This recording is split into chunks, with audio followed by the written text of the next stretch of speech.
നമസ്കാരം. തെക്കൻ thoughts. Shirt ഊരി ക്ഷേത്രത്തിൽ കയറണമെന്നുള്ള ഒറ്റ കാരണത്താൽ നമ്മുടെ പുതിയ യുവജന വിഭാഗങ്ങളിൽ 99% ക്ഷേത്രത്തിനകത്ത് കയറുന്നില്ല. അത്രയും ഒരു പുതിയ കണ്ടുപിടുത്തമാണ്. ഏതായാലും ആ കാരണത്താലാണ് ക്ഷേത്രത്തിൽ ഷർട്ട് ഇട്ടുകൊണ്ട് കയറണം എന്നുള്ള ഒരു ചിന്തയിലേക്ക് പ്രമുഖ 2 സന്യാസിവര്യന്മാർ അവരുടെ ചിന്തകളെ ജനങ്ങളിലേക്ക് പ്രസരിപ്പിച്ചത്. അതൊരു വലിയ വിവാദമായി. ഇപ്പം ഇങ്ങനെ അഗ്നിപർവ്വതം പോലെ പൊട്ടി ലാവ പുറത്ത് ഒഴുകി സർവനാശം വരുത്തിക്കൊണ്ടിരിക്കുകയാണ്. ഇപ്പോൾ നമ്മൾ 2024 റിപ്പബ്ലിക് ദിന ആ പരേഡ്, അതിനുവേണ്ടി രാഷ്ട്രപതി മുർമുജി പരേഡ് സ്വീകരിക്കാൻ വേണ്ടി, സല്യൂട്ട് സ്വീകരിക്കാൻ വേണ്ടി വരുന്ന ആ ഭാഗം ഒന്ന് ആലോചിക്കണം, ഒന്ന് നോക്കണം. അവിടെ ഭവനിൽ നിന്നും ആ ബഹുമാനപ്പെട്ട നമ്മുടെ രാഷ്ട്രപതി വരുന്നത് ഒരു തേരിലാണ്. അവരെ അനുഗമിക്കുന്നത് കുതിരപ്പടയാളികളാണ്. കാലം ഇത്രയായി, 2024 ആ വർഷം. ഏതൊക്കെ പുതിയതരം കാറുകളാണ് ഈ ഇന്ത്യൻ നിരത്തുകളിൽ ഇപ്പോൾ ഓടുന്നത്? എന്തുകൊണ്ടാണ് പുതിയ കാറുകളിലൊന്നും വരാതെ അങ്ങനെ ഒരു ശൈലിയിലേക്ക് നമ്മുടെ രാഷ്ട്രപതി സല്യൂട്ട് സ്വീകരിക്കുവാൻ വന്നത്? അതിനെയാണ് നമ്മുടെ പാരമ്പര്യം, നമ്മുടെ ആചാരം എന്ന് പറയുന്നത്. വേറൊരു ഉദാഹരണം പറയാം. ഗ്രേറ്റ് ബ്രിട്ടൻ, ഏറ്റവും കൂടുതൽ ഉപപ്രതിഷ്ഠകളുള്ള ബ്രിട്ടീഷ് മഹാരാജ്യത്തിൻ്റെ പാർലമെൻറ്റ് തുടങ്ങുന്നതിന് മുമ്പായി ഇപ്പോഴും റാന്തൽ വിളക്കുകളുമായി ഒരുപറ്റം ആൾക്കാർ ആ പാർലമെൻറ്റിൻ്റെ മുക്കിലും മൂലയിലുമൊക്കെ ഇങ്ങനെ കറങ്ങി തിരിഞ്ഞു നടക്കും. അത് അവിടുത്തെ ഒരു ആചാരമാണ്. അത് പണ്ട് നടത്തിയിരുന്നത് ഇതിൽ ഇല്ലാത്ത സമയത്ത് വല്ല പാമ്പോ പഴുതാരയോ വല്ല തെമാടിയോ ഒക്കെ ഒളിച്ചിരിപ്പുണ്ടോ എന്നും നോക്കുവാൻ വേണ്ടി ചെയ്തിരുന്ന ഒരു ആചാരമായിരുന്നു. അത് അവർ പാരമ്പര്യമായി തന്നെ കണക്കാക്കിക്കൊണ്ട് ഇപ്പോഴും ആ പ്രവർത്തനം തുടരുന്നുണ്ട്. അപ്പോൾ പാരമ്പര്യത്തെ നിഷേധിക്കാതെ തങ്ങളുടെ ആചാരത്തെ മുന്നോട്ട് കൊണ്ടുപോകുന്നതിൽ ഉൽപ്പതിഷ്ണുക്കളുടെ മഹാകൂട്ടം ഇപ്പോഴും നിലവിലുള്ള ആ ഗ്രേറ്റ് ബ്രിട്ടനിലെ ആൾക്കാർ, അവിടുത്തെ ഭരണയന്ത്രം തിരിക്കുന്നവർ അത് നശിപ്പിക്കാതെ മുന്നോട്ട് കൊണ്ടുപോകുന്ന തങ്ങളുടെ പാരമ്പര്യത്തിലുള്ള അഭിമാന ബോധം കൊണ്ടാണ്. ഇവിടെ പാരമ്പര്യമല്ല, ഇവിടെ സാമൂഹ്യ പരിഷ്കർത്താവാകാനാണ് സകലമാന മതനേതാക്കന്മാരുടെയും രാഷ്ട്രീയക്കാരുടെയും ഒക്കെ ആഗ്രഹവും സാഫല്യവും. അതിൽ പ്രമുഖനായ ഒരു സന്യാസി, അദ്ദേഹം ഈ ഷർട്ട് ഇടണമെന്ന് പറയുന്ന സന്യാസി, അദ്ദേഹം ഇതുവരെ ഷർട്ടിട്ട് കണ്ടിട്ടില്ല. ഞാൻ കണ്ട ഒരു കാര്യം, അദ്ദേഹത്തിൻ്റെ പല പ്രഭാഷണങ്ങളും കേൾക്കാൻ പോയ സമയത്ത് ഞാൻ കണ്ട കാര്യം, അദ്ദേഹം മെതിയടിയാണ് ഉപയോഗിക്കുന്നത്. അതായത് മരം കൊണ്ടുള്ള മെതിയടി. അദ്ദേഹത്തിന് ഒരു പുതിയ ആക്ഷൻ ഷൂവോ അല്ലെങ്കിൽ റീബക്കിൻ്റെ ഷൂവോ ഇടാൻ സാധിക്കുമായിരുന്നുവല്ലോ. ബഹുവർണ്ണത്തിലുള്ള ഷർട്ടുകൾ അദ്ദേഹത്തിന് ഇടാൻ സാധിക്കുമായിരുന്നല്ലോ. കാവി ഒരു മുണ്ടാണ് ഇപ്പോഴും അദ്ദേഹം പുതയ്ക്കുന്നത്. അപ്പോൾ മാറ്റമൊക്കെ അവിടെ നിന്നല്ലേ വരേണ്ടത്.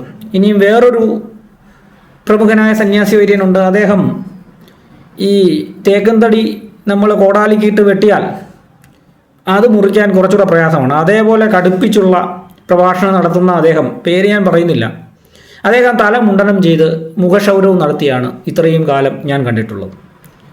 അദ്ദേഹത്തിന് താടിയും മുടിയൊക്കെ ഒന്ന് വളർത്തുകയോ പുതിയ ഹിപ്പി സ്റ്റൈലിൽ, ഇപ്പോഴത്തെ പുതിയ സ്റ്റൈലുണ്ടല്ലോ കുട്ടികളുടെ, പുതിയ നവീന ഈ പറയുന്ന യുവജനങ്ങളുടെ ശൈലിയിലേക്കൊന്ന് പോകാമായിരുന്നല്ലോ. ഒരു സൂട്ടും കോട്ടും ഒക്കെ ഇട്ട് നടക്കാമായിരുന്നല്ലോ. എന്തുകൊണ്ടാണ് അദ്ദേഹം ഈ പറഞ്ഞതുപോലെ ഒരു പ്രത്യേക വർണ്ണത്തിലുള്ള കാവിമുണ്ടും അതേപോലെ അല്ലെങ്കിൽ ഷർട്ടുമൊക്കെ, അല്ലെങ്കിൽ നമ്മുടെ തോർത്തുമൊക്കെ പുതച്ചുകൊണ്ട് നടന്നിരുന്നത്? ഇത് മാത്രവുമല്ല, മേൽപ്പറഞ്ഞ ക്ഷേത്രത്തിൽ ഷർട്ടിടണമെന്ന് പറഞ്ഞുകൊണ്ട് അദ്ദേഹം ഉദ്ധരിച്ച ചില ശ്ലോകങ്ങൾ, അത് സംസ്കൃത ശ്ലോകങ്ങളാണ്. അതുകൊണ്ട് ആരും അതിനെ എതിർത്ത് പറയുകയില്ല. നമ്മൾ നേരത്തെ ഒരു വീഡിയോയിൽ പറഞ്ഞതുപോലെ ആധികാരിക ഗ്രന്ഥമായ തന്ത്രസമുച്ചയത്തിലൊന്നും ക്ഷേത്രത്തിൽ ഷർട്ട് ഇട്ടോ ഇടാതെയോ കയറണമെന്ന് പറഞ്ഞിട്ടേ ഇല്ല. ഓരോരോ സഞ്ചാരി അതേപോലെ തന്നെ സ്ഥായി ഈ തരത്തിലുള്ള നിയമങ്ങളനുസരിച്ച് ഓരോ സ്ഥലങ്ങളിൽ ഷർട്ടിട്ടോ ഷർട്ടിടാതെയോ കയറാമെന്നുള്ളതും ഒക്കെ കഴിഞ്ഞ വീഡിയോയിൽ വ്യക്തമായി പറഞ്ഞിട്ടുണ്ട്. ഏതായാലും അദ്ദേഹം ഉദ്ധരിക്കുന്ന പല ശ്ലോകങ്ങളും ഈ മുടക്ക് ശ്ലോകങ്ങളായി തന്നെയാണ് തോന്നുന്നത്. കാരണം ഒരു കാലത്തെ വിദ്യാഭ്യാസത്തിൻ്റെയും വിദ്യാഭ്യാസം ഉള്ളവൻ്റെയും ഭാഷ സംസ്കൃതമായിരുന്നു. അന്ന് സ്നാപകനായവൻ അഥവാ ഡിഗ്രി ഹോൾഡറായവർ അവരുടെ ചിന്തകളും അവരുടെ ഗദ്യങ്ങളും പദ്യങ്ങളും ഒക്കെ ശ്ലോകങ്ങളും ഒക്കെ സംസ്കൃതത്തിൽ ഇങ്ങനെ എഴുതി സൂക്ഷിക്കുമായിരുന്നു. പല ആശ്രമങ്ങളിലും പല ആർക്കൈവ്സിലും ഒക്കെ ഇത്തരം 10,000 കണക്കിന് ഗ്രന്ഥങ്ങളും ശ്ലോകങ്ങളും ഒക്കെ ഉണ്ട്. അപ്പോൾ അവയൊക്കെ അവരവരുടെ സൗകര്യത്തിനടുത്ത് വെച്ച് കീച്ചിയാൽ ആരും അതിനെ എതിർക്കത്തില്ലല്ലോ. അതാണ് ഒന്നാമത്തെ കാര്യം. രണ്ടാമത്തെ കാര്യം എന്ന് പറയുന്നത്, കുറച്ച് ചില സന്യാസിമാരുടെ ഇതേപോലെയുള്ള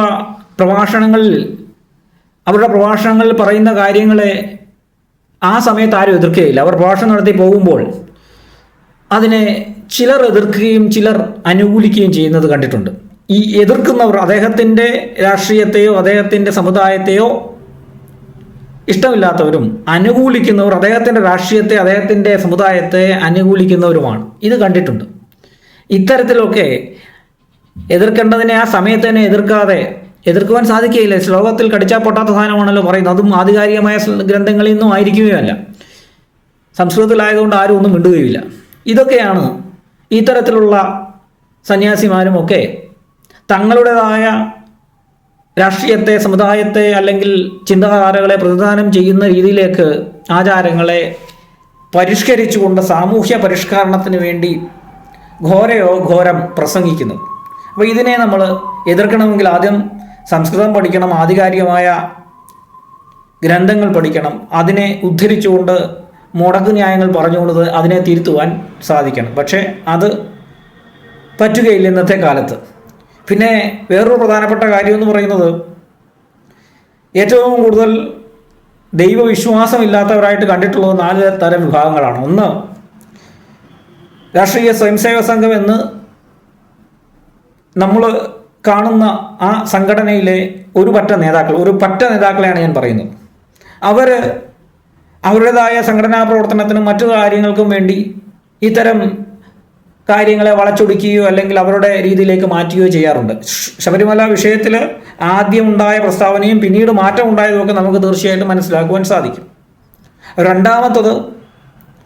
രണ്ടാമത്തെ വിഭാഗം എന്ന് പറയുന്നത് ഇടതുപക്ഷ അല്ലെങ്കിൽ കമ്മ്യൂണിസ്റ്റ് വിഭാഗത്തിലെ ഒരു പറ്റം നേതാക്കന്മാരും പ്രവർത്തകരും.